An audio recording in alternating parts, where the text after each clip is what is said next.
In the spring of 1962, a 24-year-old Stanford Business School graduate named Philip Knight flew to Japan with $45 in his pocket and an idea he had written about in a class paper. The idea was simple. Japanese running shoes were better, cheaper, and more technically advanced than the American shoes that dominated the athletic market. If someone could import them to the United States and sell them to serious runners, there was a business to be built. The paper had earned him a B+. His professor had suggested he pursue it. Knight had thought about it for 2 years. Then he got on a plane. He landed in Kobe and took a train to a small city called Kochi, where a company called Onitsuka Tiger manufactured athletic footwear. He had no appointment. He had no distributor credentials. He had no business plan beyond the one-page outline he had written in graduate school. He told the Onitsuka executives he represented a company called Blue Ribbon Sports, a company that did not yet exist, whose name he had invented on the plane ride over. They showed him around the factory. He tried on a pair of their running shoes. He placed an initial order for samples. He gave him the address of his father's house in Portland as a delivery address for Blue Ribbon Sports. He flew home. He waited for the shoes. He started selling them out of the trunk of his car at track meets in Oregon and Washington. And he built, over the next 12 years, one of the most important companies in the history of American business by selling better shoes than anyone else had thought to bring to the American market. Then the people who made those shoes tried to take the business from him. And what he did in response changed the athletic industry forever. Philip Knight had grown up in Portland, Oregon, the son of a newspaper publisher who valued discipline and practicality above almost everything. As a middle-distance runner at the University of Oregon, Knight had trained under Bill Bowerman, a coach who would become one of the most important figures in the history of running shoes. Bowerman was obsessed with making his athletes faster, and it concluded that the most significant variable he could control was the footwear. American running shoes in the late 1950s were heavy, poorly designed, and manufactured with no serious attention to the biomechanics of running. Bowerman was constantly experimenting, cutting apart shoes, modifying them, gluing them back together with different sole configurations. He was, in effect, the first person to think seriously about athletic footwear as an engineering problem. When Knight launched Blue Ribbon Sports in 1964, he brought Bowerman in as a partner, with each contributing $500 in initial capital. Bowerman's role was not sales, it was product. He would experiment with the Onitsuka shoes, suggest modifications, and work with a Japanese factory to improve the product for the American market. Knight would sell. The arrangement worked remarkably well. Blue Ribbon Sports grew steadily through the mid-1960s, developing a core customer base of serious runners who responded immediately to the quality of the Onitsuka product. By 1969, the company was generating close to $300,000 in revenue. Knight had quit his accounting day job. He was running Blue Ribbon Sports full-time, struggling with cash flow, struggling with inventory, struggling with a Japanese company whose communication styles and business practices were fundamentally foreign to him. But the product was good, and the customers kept coming. The warning signs appeared in 1971. Knight had been hearing rumors from other distributors, from contacts within Onitsuka, that the Japanese company was considering replacing Blue Ribbon Sports with a larger, better capitalized American distributor. Onitsuka had grown significantly and was beginning to think of the American market as something that required a more substantial partner than a small Portland operation run by a former accountant. Knight flew to Japan to confront the situation directly. In a meeting with Onitsuka executives, he was shown a list of American companies that Onitsuka was considering as distributors. His own company was not on the list. He had been erased before anyone had told him. He flew back to Portland and made a decision that he would later describe as one of the most important of his life. He was not going to wait to be replaced.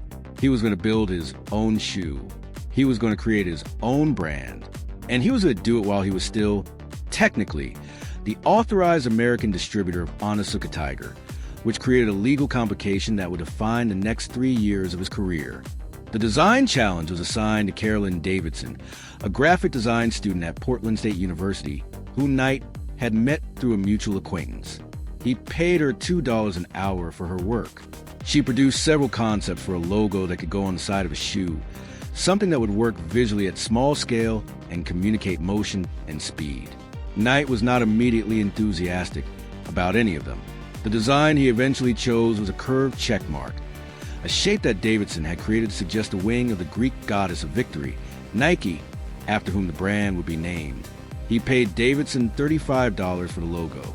He later gave her a diamond ring and a significant number of Nike shares when the company went public. The first Nike shoes were introduced at the 1972 United States Olympic track and field trials in Eugene, Oregon. Onitsuka discovered what Knight had been doing and filed a lawsuit against Blue Ribbon Sports for breach of contract, alleging that Knight had been preparing a competing brand while still under an exclusive distribution agreement. Knight countersued, alleging that Onitsuka had broken its own contractual obligations by secretly negotiating with other distributors. The legal battle was resolved in arbitration in 1975. Blue Ribbon Sports, which had by then rebranded entirely as Nike, was required to pay Onitsuka $400,000. In return, Knight received the right to continue using the term Nike and to operate without further interference from Onitsuka. The settlement was, given what Nike would become, among the most one-sided financial resolutions in business history. What Nike became in the decade after the Onitsuka break requires only a partial telling to convey the scale of what happened. In 1974, a year before the arbitration settlement, Bill Bowerman had been cooking breakfast when he looked at his waffle iron and had an idea. The grid pattern on the iron's cooking surface would, he thought, create traction on a running surface if it could be replicated on a shoe sole. He poured rubber into the waffle iron. The waffle sole was born. It became a defining feature of Nike's training shoes and was instrumental in launching the American jogging boom of the 1970s, a cultural movement that Nike, almost by accident, found itself positioned perfectly to serve. Nike went public in 1980.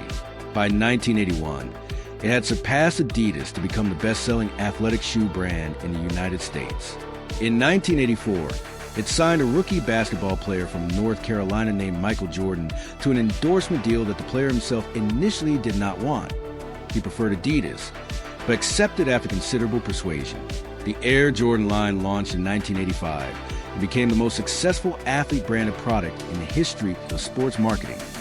Today, Nike is worth approximately $100 billion. Onitsuka Tiger, which was rebranded as Asics in 1977, is a respected specialty athletic footwear company with annual revenue of approximately $4 billion.